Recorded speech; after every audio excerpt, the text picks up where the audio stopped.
1 सितंबर 2005 को कैलिफोर्निया के शहर बर्बैंक में अमेरिकन एयरलाइन जेट ब्लू की फ्लाइट 292 डिपार्चर के लिए बिल्कुल तैयार थी। इस वक्त दोपहर के 3 बज रहे थे और फ्लाइट को ठीक 3:15 पर न्यूयॉर्क के लिए उड़ान भरनी थी। अभी तक सब कुछ प्लान के मुताबिक चल रहा था। जहाज में 140 पैसेंजर्स बैठ चुके थे और एयरलाइन क्रू ने सारा लगेज भी लोड कर दिया था। टेक ऑफ के लिए अगर इंतजार था तो सिर्फ कंट्रोल टावर के सिग्नल का। जैसे ही 3:15 हुए, जहाज के पायलट कैप्टन स्कॉट बर्ग को कंट्रोल टावर से टेक ऑफ के लिए ग्रीन सिग्नल दिया गया और ठीक 2 मिनट के बाद यानी 3:17 पर जहाज ने बर्बैंक एयरपोर्ट को अलविदा कर दिया।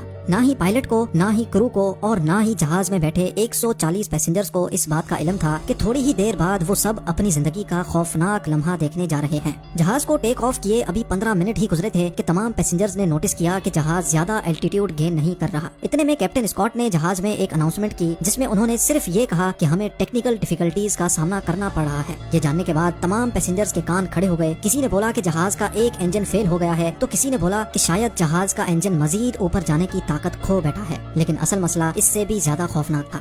जहाज को टेक ऑफ किए आधा घंटा गुजर चुका था, लेकिन अभी तक वो कैलिफोर्निया के ऊपर ही उड़ रहा था। इतने में पायलट ने एक बार फिर से अनाउंसमेंट की और बताया कि हमें लैंडिंग गियर की जानिब से कुछ वार्निंग सिग्नल्स मिल रहे हैं।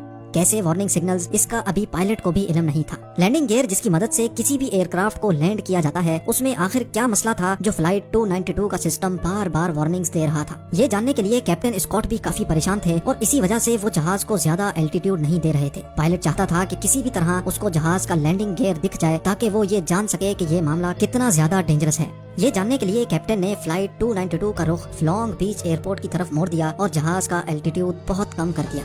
लॉन्ग बीच एयरपोर्ट के कंट्रोल टावर ने जूम कैमरा से जहाज के लैंडिंग गियर को देखा तो वो पूरा 90 डिग्री में घुमा हुआ था। यानी अब ये तो तय था कि जहाज की लैंडिंग या तो क्रैश लैंडिंग होगी या फिर इमरजेंसी लैंडिंग। इस बुरी खबर को मिलने के बाद पायलट को कंट्रोल टावर से एक और बुरी खबर दी गई। जी हाँ, कंट्रोल टावर ने पायलट को इन्फॉर्म किया कि लॉन्ग बीच के लोकल न्यूज चैनल्स ने भी फ्लाइट 292 के लैंडिंग गियर की फुटेज रिकॉर्ड कर ली है और अब ये मामला लाइव पूरे अमेरिका के न्यूज चैनल्स पे दिखाया जा रहा है। न सिर्फ इतना बल्कि ये न्यूज जहाज में बैठे पैसेंजर्स भी अपने अपने टीवी सेट पे देख सकते थे। अब जेट ब्लू को टेक ऑफ किए 50 मिनट से भी ज्यादा हो चुके थे और जहाज मुसलसल कैलिफोर्निया के ऊपर ही गर्दिश कर रहा था। लैंडिंग गियर को सीधा करने का अब कोई रास्ता नहीं बचा था। अगर इसी सूरत में जहाज को लैंड करने की कोशिश की गई तो फ्रिक्शन से पैदा होने वाली आग जहाज के विंग्स में मौजूद फ्यूल टैंक में आग भी भड़का सकती है, जिसके इंतहाई खौफनाक नताइज हो सकते हैं। हैरत अंगेज तौर पे इस वक्त जहाज के फ्यूल टैंक में जो जेट फ्यूल मौजूद था उसका वजन ही 14,000 केजी के बराबर था। यानी जहाज में जेट फ्यूल का वजन 12 फैमिली कार्स के बराबर था।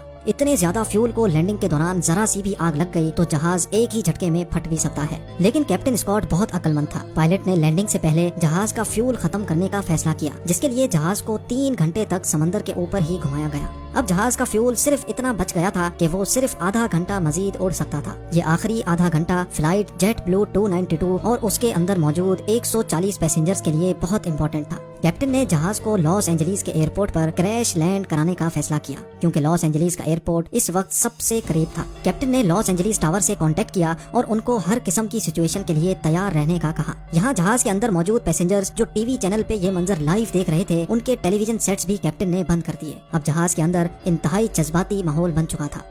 एक शख्स ने ये सारा मंजर कैमरा पर रिकॉर्ड किया और अपनी फैमिली के लिए वीडियो मैसेज भी रिकॉर्ड कर लिया। जेट ब्लू 292 अब लॉस एंजलिस टावर के रडार पर आ चुका था और एयरपोर्ट क्रू ने जहाज को बचाने की सारी तैयारियां मुकम्मल कर ली थी। फायर ट्रक से लेकर एम्बुलेंसेस तक सब कुछ रेडी था। एयरपोर्ट टावर ने आखिरी बार जहाज के पायलट कैप्टन स्कॉट से कांटेक्ट किया और उनको लैंडिंग के लिए ग्रीन सिग्नल दिया।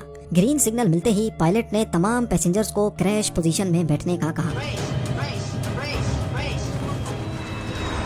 इस पोजीशन में बैठने से कोलिजन के दौरान काफी हद तक बचत की जा सकती है, जिसको ब्रेस पोजीशन भी कहा जाता है। जहाज अब लॉस एंजलिस एयरपोर्ट रनवे तक पहुंच चुका था। पायलट ने बड़ी महारत से पहले जहाज के पिछले लैंडिंग गियर्स को जमीन से टच किया और आहिस्ता आहिस्ता जहाज की स्पीड कम की और आखिरकार वो घड़ी आ ही गई जब पायलट ने फ्रंट लैंडिंग गियर को जमीन से टच किया। लेकिन वही हुआ जिसका खौफ था। जमीन से टच होते ही फ्रिक्शन की वजह से लैंडिंग गियर में खौफनाक आग भड़क उठी। वो आग इतनी ज्यादा थी कि अंदर बैठे पैसेंजर्स को भी ठीक ठाक गर्माइश महसूस हुई थी। लेकिन दूसरे ही लम्हे एक लंबी खामोशी हो गई और जहाज खैर खैरियत से रुक चुका था।